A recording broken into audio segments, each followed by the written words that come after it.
Before you hit the paper, we need to talk about your setup. Using a ballpoint pen in a tattoo machine isn't just about plug and play. It requires the right hardware to avoid damaging your machine or your art. Step 1. The machine. I recommend using a rotary pen or a rotary tattoo machine. You see here both of them. However, the pen is good for its balance. The key here is the stroke. For stippling on paper, a short to medium stroke, 2.5 to 3.5 mm, is usually the sweet spot for a nice snappy hit.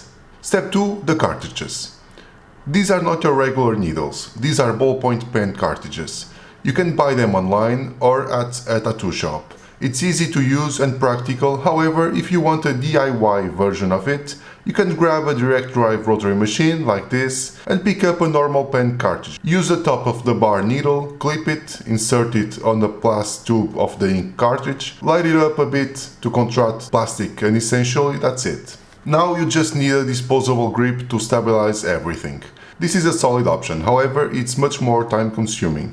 And about a standard ballpoint cartridge, always have a few refills nearby, they run out faster than you think.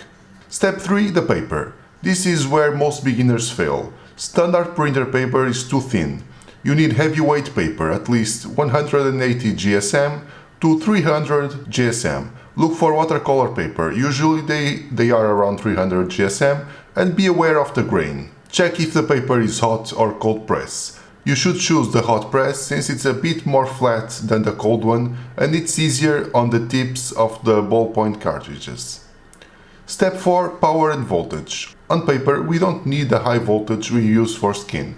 We want to hear the rhythm. I usually set my battery between 5 and 6.5 volts. Higher voltage means faster dots. Lower voltage gives you more space between them. Now about your homework. Set up your station, get your machine ready, put your pen cartridge in and feel the weight. In the next lesson, we are making our first marks.